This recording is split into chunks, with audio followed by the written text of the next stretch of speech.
let's get into some questions that I've come across on this newfound journey of mine. List of products. Okay, so if you're tired of feeling sick all the time and you want to be chemical free or as close to as possible living in the poisonous world what we do, I got you. I will make a separate video on things that I've found or come across that I 100% back. Until that video comes, if any of you have anything that you're interested in or anything that's ailing you and you want to reach out to me, I will help you to the best of my abilities. Bleh.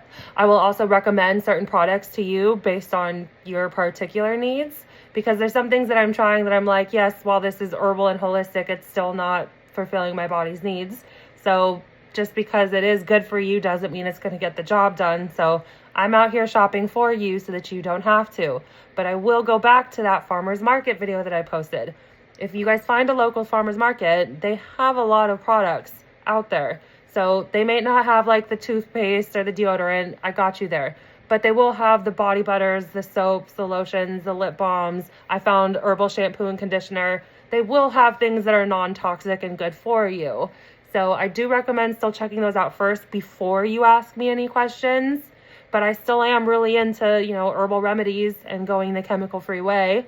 I do not like grocery stores. If I go in there, I get like 6 products. I'm in and I'm out. So I've pretty much latched on to this holistic lifestyle. And I mean, it's working. For people that were close to me, I was sick all the time, guys. Like I felt like poo most of my day. And it was most days of the week. This is the healthiest I've ever been. And it's because I've completely changed what I'm eating, how I take care of myself, what I put on my body. All right. Okay. I've been asked some questions about what I think is going to be happening with the world. I'm not ready to even talk about that yet. I know I've kind of tiptoed around it in my videos before.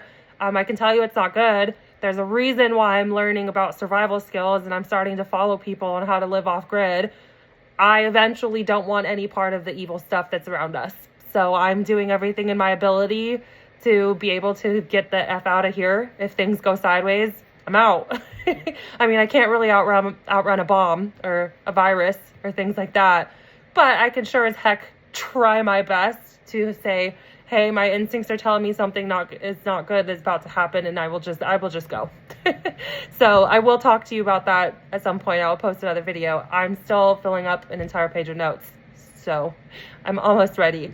Give me time.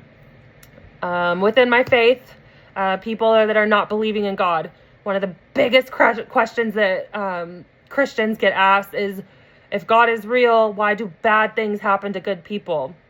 If life was good all the time, we wouldn't need him. Therefore, we wouldn't try to build a relationship with him. In fact, life on this planet would be pretty darn boring if it was all good all the time. Bad things build character. They build growth. And it's so funny how bad something is, God can turn around and make it good. There are so many stories in the Bible of bad things happening to the good people. And God somehow takes it and turns it around. It's funny how someone gets turned into a slave and God goes, I'm going to make you a king. Makes him a king, right? Little things like that. So all the bad things that might be happening in your life, while they suck to go through, understand that there are people that might have it worse than you that can learn from you and your experience. Don't let the bad things keep you from your faith. Let the bad things bring you closer to God and make you stronger in your faith. Because good people like to help good people, and they also like to help people that are going through bad things. So strive to be that person and ask God, if this is what I'm going through, what can you do in my life? What can you open my eyes to? What can you help me see? How can we make this good? What can you do that is going to use me to spread your word or to spread your love or to help people? My dad and I just prayed about this recently, and already things are happening in his life. He's about to go to a teen counseling center and help teens that are out on the streets start doing good things for their life and start turning things around. So I'm sorry if I didn't word this right, but long story short, God can take the bad things in your life and make them good. It just takes time. You just got to be strong enough to power through it. And I know that you are. It's hard to live on the planet that we do right now. Pretty much everything is against us, and the people above us all hate us. I think that's pretty clear now. It's something that everybody seems to agree on. There's not a lot of arguing there. So use that for good as much as humanly possible. Don't let the bad things keep you from God. Another thing that somebody said to me that kind of broke my heart is, it took me a great loss for me to lose my faith. I grew up in church from being young, and then I lost my mother, and I didn't trust God anymore. I didn't love him. I got really angry. That is one of the saddest things that I hear from people. But I'm here to tell you guys, this world is not run by God right now. It is run by Satan, okay? It's evil. Our food is poison. Our air is poison. Everything around us is poison. So it's not always God's timing. He gave us free will. He gave us choice. If I am choosing to eat cancerous foods and then I get cancer, I cannot get mad at him that I got cancer when it said on the box and it says in all the labels and I'm doing all this research, this food gives you cancer. You know what I mean? I'm not trying to deminimize anybody's loss by any means. It is a terrible thing when you lose somebody close to you. But those traumatic experiences, it's often God trying to save the soul from doing the bad things in the first place, right? If somebody gets drunk and they drive and they get in a fatal car accident, that wasn't God that did that. That person made the choice to go out and get drunk and then to drive a car. But was God with him the entire time, screaming out, reaching his hand, let me love you, let me help you, let me guide you through this? Absolutely, he was. You just got to listen. It's really, really, really hard to hear God because sin divides us from him. So I can go to church all I want and be like, I love God. But if I choose to go party and give my body away and do things, it's making me further and further and further and further from him. It's going to make him hard to hear. So I'm here to tell you, no matter who you've lost or what you've been through, God was there. You just either couldn't hear him, you couldn't see him, we were choosing not to, and then we were getting mad at God for things that we made the choices. We're consuming these foods ultimately. We're taking in these poisons. We're doing things that are not good from us. Or there's always the case too. Somebody lived a clean life. They were born with this disease. It was genetic. There was a use for them that we cannot see. And that's what really sucks because we can't always see the greater picture. That's why we're supposed to walk by faith and not by sight. So somebody who wasn't partaking in the worldly things, that they ended up leaving this planet for whatever reason, maybe then that was God. But the thing that sucks is before you lose faith in him, you gotta stop and kind of ask him, please show me why. So say your mom had a genetic disease or something that took her away. I'm so sorry. I'm having the hardest time speaking today. I don't know what's wrong with me. But anyways, so say that it is one of those situations.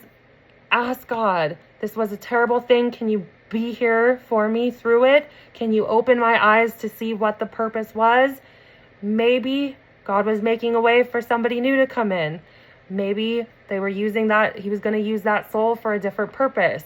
We don't always get to see, but it's funny, once we start getting rid of the sin and we build a close relationship to him, we give him room to show us the reasons why he does what he does.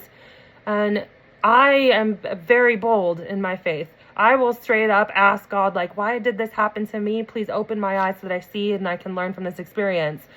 So try that first before you use a bad experience to lose faith in him completely. Again, going through any type of loss is a terrible, terrible thing. And I'm really sorry for anybody that has experienced that or that has. My heart goes out to you. Let me know and I will absolutely pray for you. But please don't let those experiences take you away from God. Once again, they should bring you closer. You should be talking to him and leaning on him instead of hating him. Because the minute Satan gets away with something and it works, God's heart breaks and so does yours. So don't let Satan get away with this. Don't let your anger get in the way of true love. Go to God first. Have him open your eyes and ask him, hey, this is what happened to me. Why did it happen? How can this be used for good? So 2 different scenarios, pretty much the same response and answer. Another question or concern, really. I hear a lot of people saying that they've been bullied into religion or bullied from religion. I've been there. I am a pretty devoted Christian, but I'm here to tell you, when I went to a Christian group and these girls were like so judgmental, I felt completely outcast. I completely understand. There is a such thing as trauma-based religion, and it's awful. So if you've gone through that, once again, I'm really sorry, because I've been there. It is not a good feeling to sit in church and to sing with somebody and then have that same somebody be really judgmental towards you or your lifestyle. It doesn't feel good, because at the end of the day, only God can judge. But here's what I'm going to tell you. Be the force of light. Be the force of good. Be the good you want to see in the world. So if somebody from a different religion is bullying you or pressuring you or making you feel less than, don't dismiss God. Don't dismiss Jesus. Don't even dismiss religion. Just dismiss that particular person in the time that they need to be dismissed. If it's not good for you and it's pulling you away from God, exit out. Take a step back. I'm not saying dismiss them altogether. I would still pray for that person. I would still be around them and be kind. But the minute I feel like somebody is judging me for whatever reason, I don't let it bother me anymore. I lean on God even more. Hey, I went to church today. I felt judged by this couple, God. I didn't feel good about it. Can you please give me some type of reassurance that I'm on the right path, that I'm doing your will, and that I'm living by your rights? Can you reassure me that I'm a good person, that I'm meant to be here, that I deserve to be here, that I am loved by you? And he does, and he will every single time. So I'm really sorry, once again, if somebody claiming to be Christian was really mean to you. But that's not a reason to dismiss every single other person. Taking an entire group of people and judging them based off your interaction of one person within that group is never the right thing to do. Remember, anything that separates you is not really for you. So what I did is I started leaning on my like-minded Christians. I have friends that'll go into the dark world with me and will be singing my same tunes.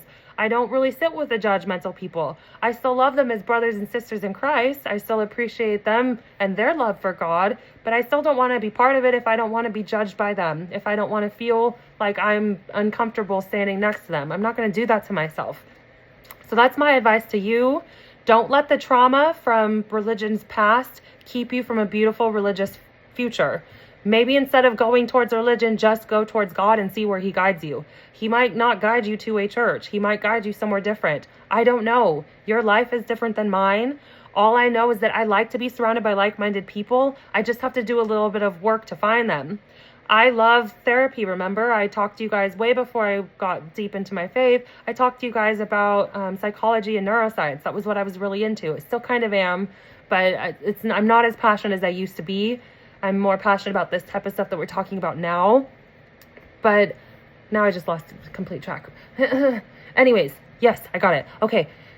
So I had to shop for my therapist. I ran into therapists that I thought were complete whacks. I ran into therapists that made me feel worse, not better. I ran into a therapist that never even took my money, so I was getting services for free, but that also felt weird, like I was going to get slapped with $1 million bill at the end. Like, it was really uncomfortable. But I'm not going to just be like, I hate therapy because I had those experiences. I kept pushing to find the therapist that was right for me. So keep pushing to find the people that are right for you. Whether they're religious or spiritual or what have you, it might come in steps. You might start small with a small group that comes from a church before you go to the big church. Or you might go to the church first and then find a small group.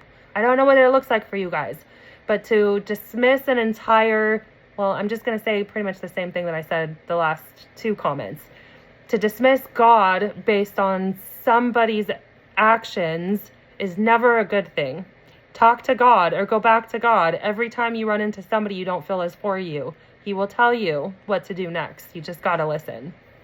But again, make sure that the distance, that you're closing that gap and staying close to source. Okay, so this goes back to my parasites. Do you see them? You don't see all parasites. If you have like tapeworms, fluke worms, ringworms, things like that, you'll probably see them. A lot of times they just look like mucus when you pass them. But there's a lot of parasites that are so tiny, microscopic, that you will never see them unless you buy the most expensive, world's best microscope. And because it takes so much time to pass them, and because there's still eggs from some of them and they live in the weirdest places of your bodies, sometimes you don't really know when they've come out. You just kind of start to feel better and better over time. So don't give up on the parasite cleanses, guys. If it doesn't change your life the first time, keep going, keep pushing. I promise at some point it will work. But no, you're not going to see every single parasite that dies. So don't focus on that. That's not the goal. The goal here is really to just feel better about your body and overall health and well-being. Okay, going in and out of cleanses. Boy, did I learn this the hard way. So I finally passed my 48-hour mark for doing a fast, okay? All I ate afterwards was fruit. It's not like I went into animal products or really heavy meal with lots of spices. I think I literally had like a handful of grapes, a handful of strawberries, and like a plum or something like that. But because I ate too much of it and I filled my stomach and I ate it too fast, too soon, it made me violently sick. Like it passed right through my body in a bad way. So one of the things I want to tell you guys before you go into any type of fast or cleanse, yes, make sure you're eating clean product. You're not going down a bag of Flaming Hot Cheetos and then trying to fast or cleanse immediately off of that. It's not going to go well. You have to go into the fast and out of the fast with clean eats, and you have to go slowly. So when you go out of the fast, have some grass-fed bone broth and a little bit of rice, like this much, or have that handful of grapes and just that, and then wait 2 hours and then have a little bit more, and then wait 2 more hours and then increase. So slowly pull yourself out of the fast and cleanses, or it's going to make you violently ill like it did for me. So that was just a heads up warning of what's going on. Are you a conspiracy theorist? Yes. So the way that I kind of define a conspiracy theorist is different than you're going to find on Google. Mine is just really going against the narrative and finding out that pretty much everything that we've been taught or that is acceptable is not good for us. Not mentally, not physically, not good for us at all. The 800,000 kids that go missing every year, once you go down some rabbit holes, you know exactly where they are and what's happening to them.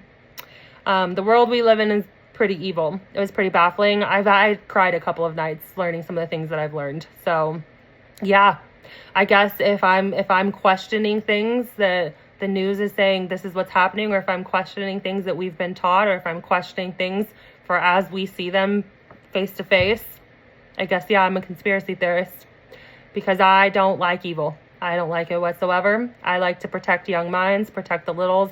I feel like we as people deserve better than what we've been given. We deserve to not have poisonous food. We deserve to have music and entertainment that isn't hurting us or making us depressed or giving us anxiety or making us more lusty or just like not good. I'm all about positivity. I always kind of have been. I like being the quirky, bubbly girl that just floats around talking to people and loving on everybody. That's me. So all of the things that's going on in the world, I've definitely started to question some things. I'm learning a lot about history. Yeah, not what we were taught or what we think. I'm learning about the plans for our future. Kind of scary. But once again, we'll talk about that in a later video. I'm not ready yet. I'm still leaning on some others before I go there.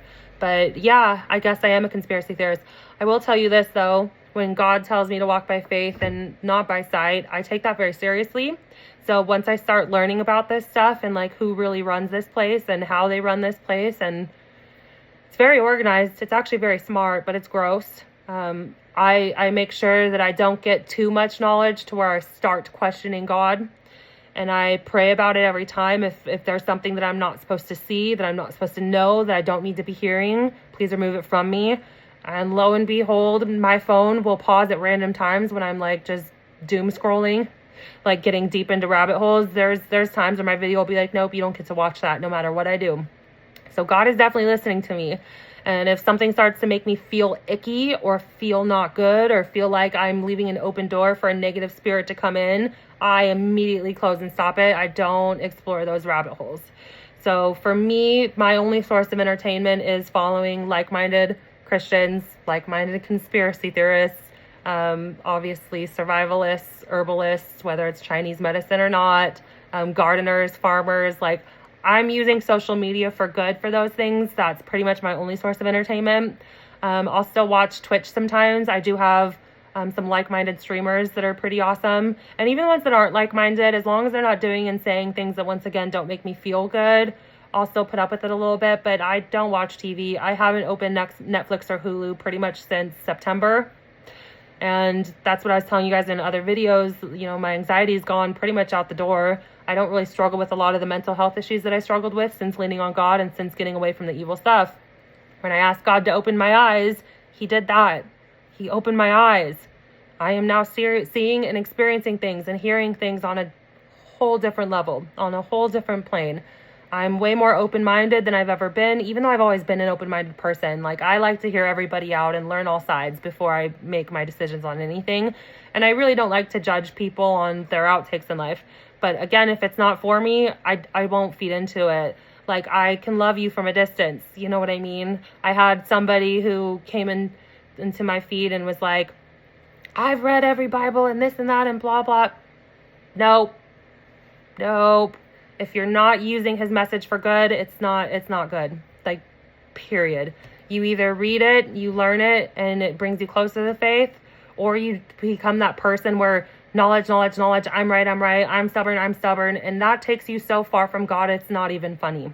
So you have to be careful how much knowledge you gain and what you do with that knowledge. So that's the part of the journey that I'm in. I don't claim to know everything. I actually claim to know absolutely nothing. I just have a few like-minded people that like to lean on me for questions, but I lean on them too. So it's not just one-sided, y'all.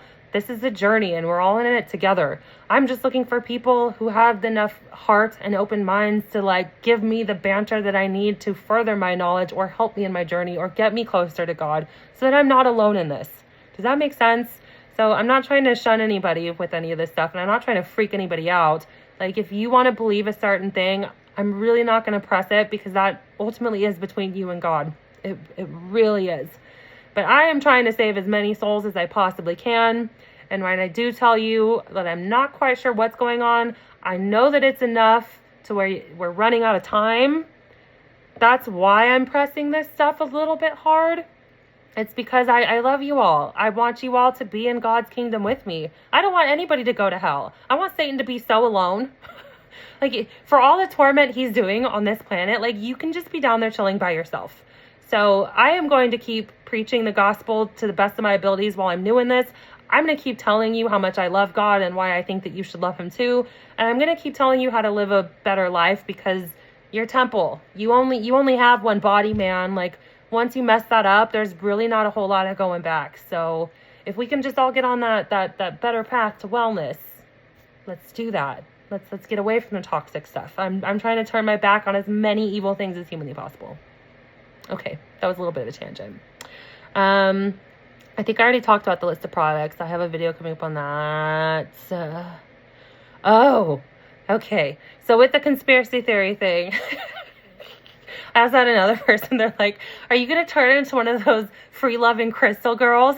And I was like, oh, the ones that we had that meme where it's like, here comes the mom with all the crystals. Yeah, I am. And here's why. Once again, turning my back on the powers that be. Oh, everything that media has told you to make fun of or is bad is pretty much good. So when I'm telling you to start opening your eyes and turning your back on the powers that run us, I'm saying that because they're the ones that sponsor and put all the money into the media to get all this content pushed out to you. And all the content that they're pushing out to you is mostly drama and not healthy things, right? And then the things that are healthy, they make fun of. In my last video, we talked about tree hugging. Actually, that wasn't a video. That was a post. I'm sorry. In one of my last posts, I talked about tree hugging. They make tree huggers out to be like weird people. And while, yeah, like making out with a tree or getting like intimate with one, that's a little far. If you hug a tree, because most trees, like especially big ones, are older than us, because we're electricity, they're electricity, this whole world, it's full of electrons, protons, atoms, right? If you can hug a tree, it'll actually help you heal faster. So say you have a cut on your pinky and you are putting on Neosporin and Band-Aids and you're just living life and it takes you maybe 3 weeks to heal, you can skip those two things and just go hug a tree and probably heal in like half that time. It just, grounding and tree hugging, it speeds up the healing process because it allows the electrons in your body to move, which gets your blood flow going, cleans out your cells, does good things for you. So yeah, they might tell you to not hug trees and they might tell you to not go out and, put your toes in the dirt. But I'm here to tell you should absolutely do those things. They're only making fun of it because they want you to be sick. Crystals can create free electricity. This post is probably going to be taken down just because I said that. You rub two of them together and you can make sparks. Crystals are extremely electromagnetic.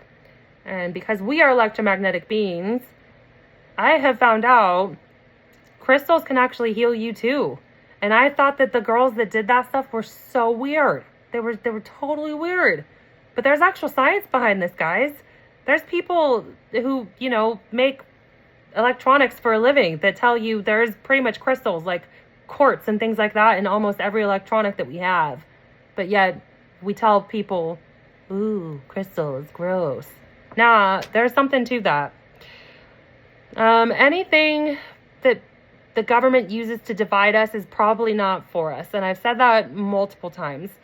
So all I have to say is just be careful what you see on media. If they're telling you that something's bad, question it and look into it and do your own research. If they're telling you something's good, question it and look into it and do your own research. So don't just go by anything that I'm saying, literally ever. If I tell you guys something or I bring you some type of knowledge, go look into it yourself before you come at me sideways. I would like to open as many eyes as possible, and that would probably be a good start, right? I think that was pretty much it for the questions so far.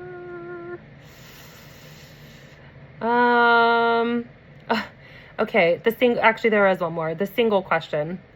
I think I've already said this before, like why I'm single, because I'm still so new in this journey and I've got a lot of healing to do and I want to make sure that I'm right with God and that he makes me right first. Otherwise, any relationship that I get into, I'm going to bring in a bunch of baggage and trauma that person doesn't deserve. So I can't ask for a good man who's going to help heal my soul if I haven't healed my soul. Therefore, I can't go help heal his soul either. And I hope that makes sense. But I will tell you this. I do think that that marriage is actually one of the things that media does make fun of a little bit. Just like we were talking about with the tree hugging, the crystals, sun gazing, grounding, all of that stuff. I think marriage is part of it too. I've noticed in a lot of media, a lot of songs that talks about cheating or having multiple partners. I've noticed in like all of the content that I scroll through, if I come across like a couple catching each other cheating or something like that, it has like way more views, way more likes, and everybody gets in there like they agree with this person or that person. Like it's very, very toxic. I do think part of the separation tactic, I think it's kind of weird that men and women no longer really like each other. I think that was planned. I feel like it's a form of population control. They don't want us to be healthy and successful because it's like if you take a like-minded man and a like-minded woman and you get that yin and yang right and they fit each other like a glove and they become one, wow, that is a force of great power. And that's threatening to the powers that be that don't want that because they want us separated. So the more that we come together as a population as in general, the better it's going to be for everybody. But I do think it does start with relationships, you guys. I really do. I think part of the separation tactic is make men not trust women and make women fed up and hate men. And I say that from personal experience. I too was a man hater.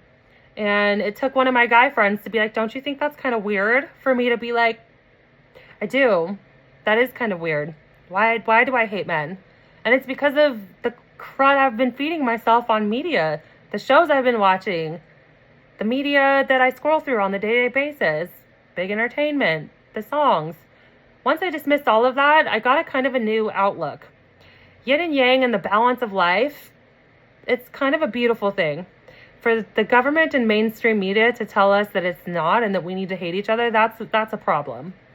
So I think there is a lot more power in marriage than we give credit.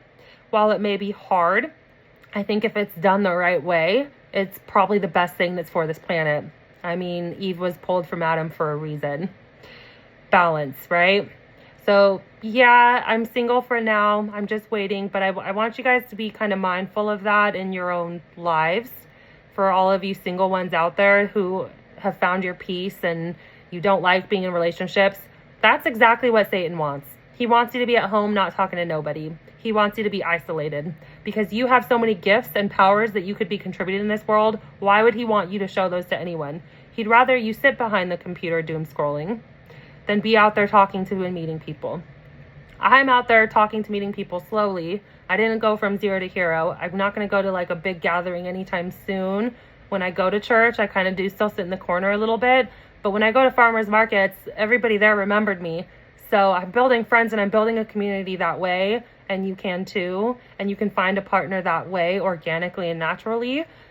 But yeah, I think you guys should start questioning that narrative as well. If you're sitting here and you were just like me thinking, why do I hate the opposite gender?